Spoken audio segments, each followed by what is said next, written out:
Another vlog, another kwento na naman ng aming buhay pamilya abroad dito sa bansang Oman. For today's vlog nga, samahan niyo ulit kami sa simpleng kaganapan na aming ibabahagi sa inyo. Day off nga si Di ngayon at kailangan niyang pumunta ng bangko. Sumama na nga rin kami para pagkatapos niya sa bangko ay makapamili kami. Nasa loob na nga siya at hindi na rin kami sumama kaya dito lang kami sa sasakyan naghihintay. Dito lang pala ito sa Tarmad, mga 10 to 15 minutes drive lang galing sa amin. Kaya di naman kalayuan sa aming tinutuluyan. Dito na nga si Di at sa wakas tapos na rin siya.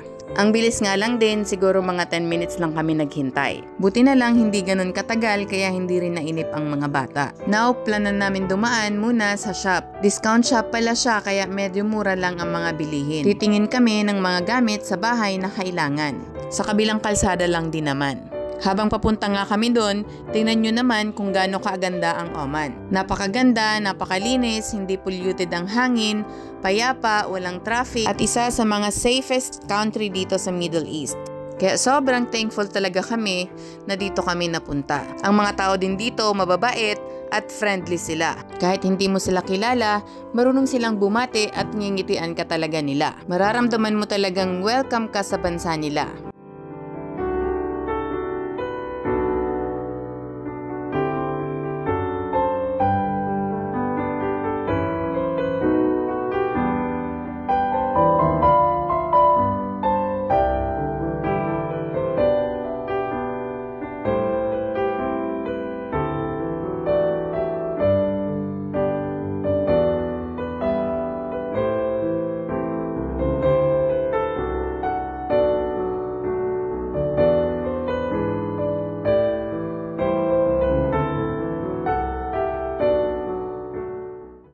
Andito na nga kami sa discount shop at kung makikita nyo sa labas, may nakasulat na most of items 100 baisa to 3 reals. Sa peso, mga 15 pesos hanggang 450 pesos. Depende pa rin sa palitan.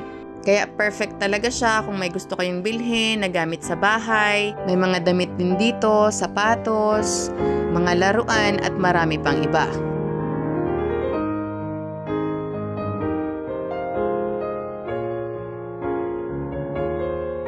Dito na kami sa shop. Discount shop. Bila ka na ito. Pipes.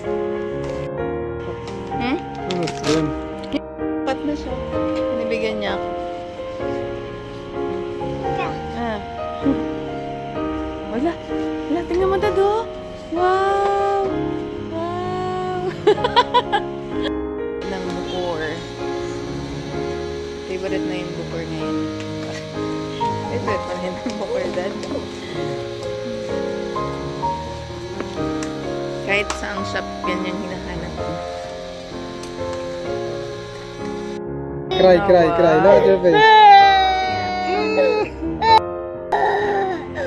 Ang bango nun. Para sa room spray and linen.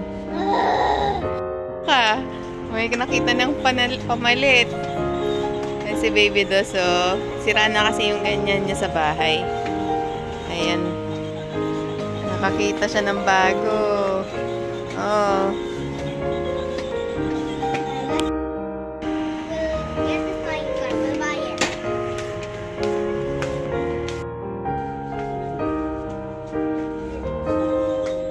Toothpaste. Wow, gaganda. Ano yan, mga pot?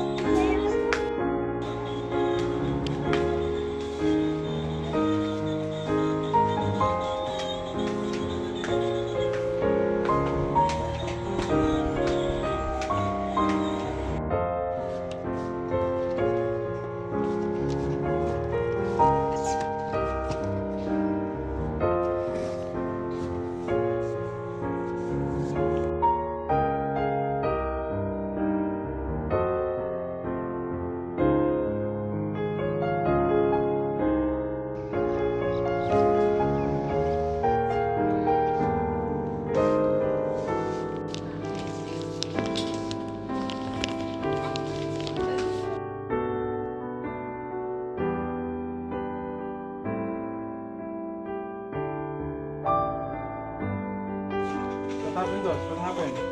Dos, what happened Kasi pangano ko sa kutsil. Hasa. What happened to Kuya? Huh? Then, what happened? Nothing? Koda. Hindi din siya naman pala. Dahil pa sinabi.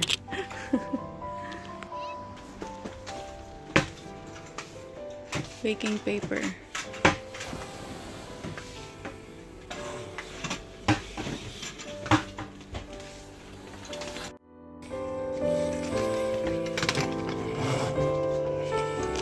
Dito.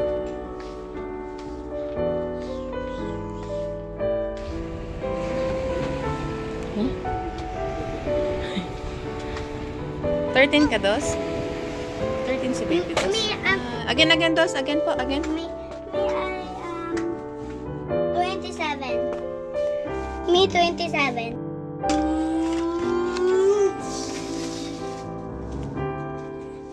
Boom! Ano, 9. Parang sakit sa mata.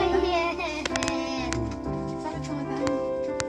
Yeah, Bakit ito dun sa may dining natin? You look it closely, of course. Pero pag sa malayo, okay yan.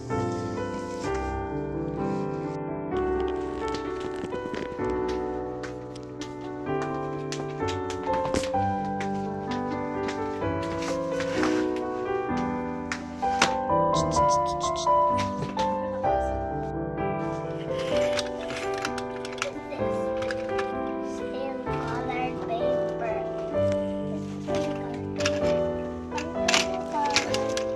Wow! Ayan, gusto mo na.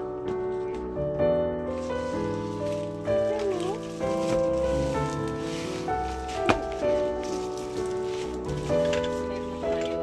Apat.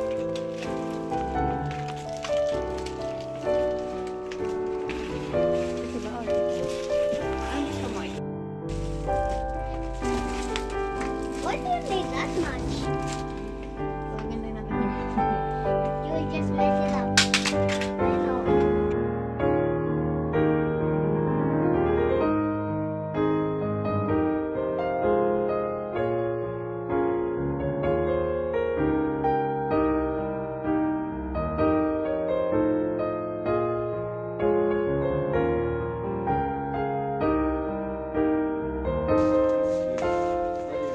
Yeah.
This second birthday.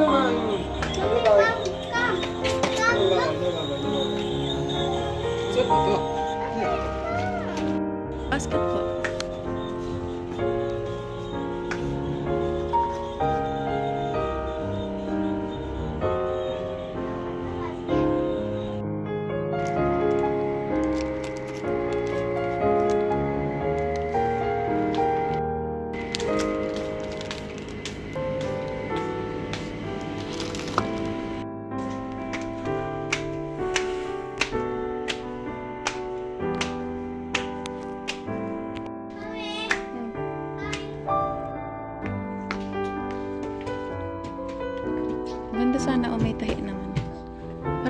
to, Dado? Bagay sa akin.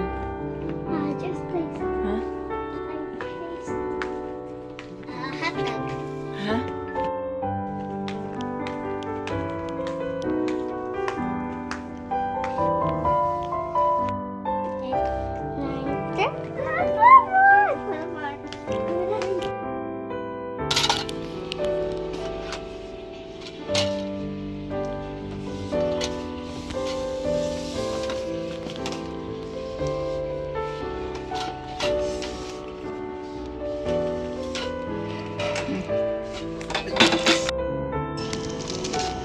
Wait, no!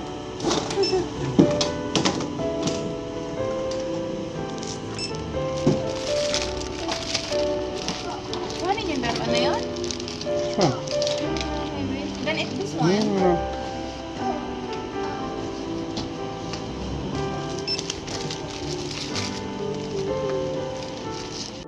After nga namin mag-ikot-ikot at makuha ang mga kailangan, nagbayad na din kami. Diretso na nga kami sa counter at baka kung ano pa yung makuha namin na hindi naman namin kailangan. Sobrang daming pwedeng bilhin at hindi nga rin ganun kamahal. Bilang nanay, parang gusto mo na lang din yung mga gamit sa bahay. Sino pong nakaka-relate sa inyo dyan? Parang mas nai-inlove ka na sa mga plato, sa mga kutsara, lutuan, mga ganun ba? Kaya talagang natutuwa akong mamili pag mga gamit sa bahay. After nga naming magbayad, iniwan muna namin ang aming mga pinamili. At dadaanan na lang namin mamaya after naming mag-grocery. Paglabas nga namin, kunting lakad lang, supermarket na. Ang tindi nga ng sikat ng araw pero hindi naman mainit sa balat dahil malamig-lamig na rin ang panahon dito.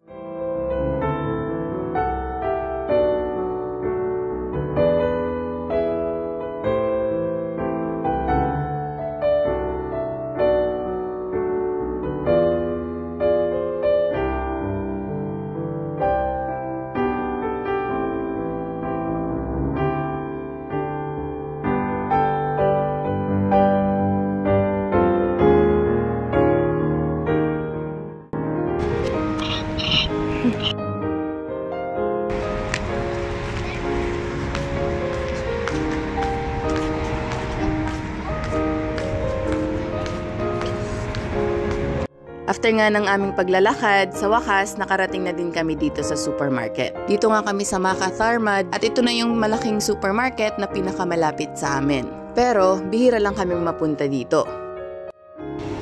Wow! I love Oman.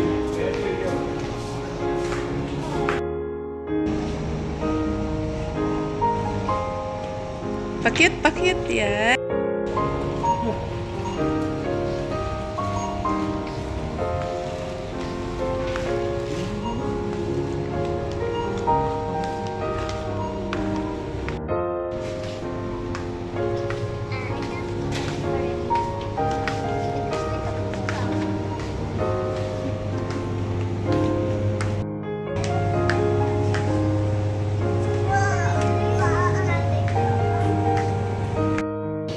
Apple China.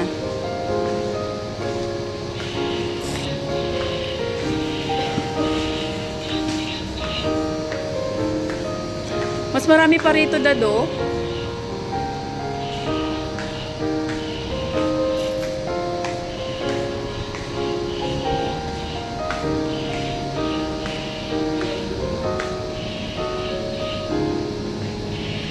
Apple mango.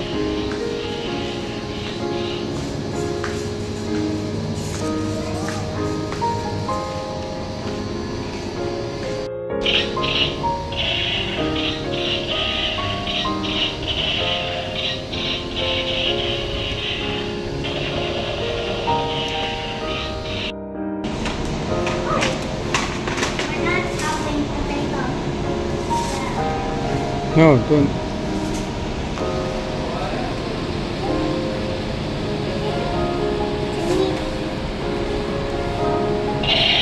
What is that, Mommy? Halong. Halong. Ay. Long.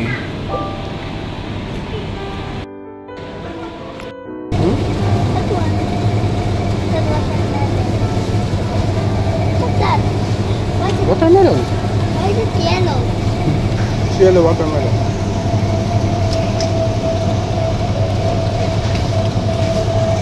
Coconut.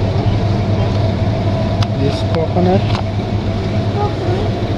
Is that coconut? Yeah. Daddy?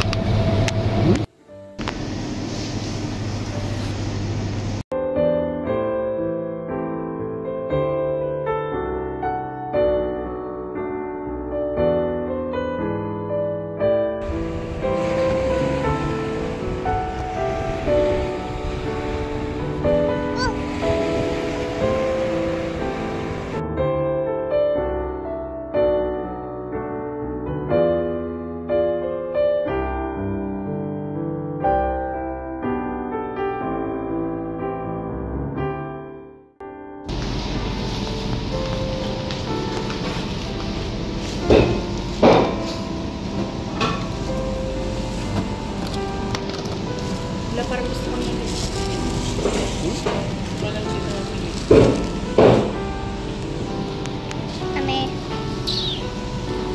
Namili nga lang kami ng konti at masaya ako na may nakita akong Filipino products. Kaya kumuha ko ng pansit canton at pandesal. Dito talaga sa mga supermarket na malapit sa amin, kunti na lang talaga ang mga Filipino products. Kaya ang ginagawa ko, nag-order na lang ako online. Kasi nasa city ang Filipino store. Ang mabigat lang, mahal ang delivery charge. No choice nga kami kasi sobrang layo din naman talaga namin sa city. Syempre, bilang Pilipino, hahanap-hanapin mo talaga kung ano yung nakasanayan mo, lalo sa mga pagkain. Kahit pricey na, babudgetin mo talaga ng maayos para makakain ka lang ng mga Filipino foods or makapagluto ka ng Pinoy na ulam. Katulad sa amin na isang buong pamilya na nasa ibang bansa, hindi pwedeng hindi Filipino food ang ihahanda natin. Hanggang dito na lang po muna ulit. Maraming salamat po sa inyong panonood. God bless you all po. Bye!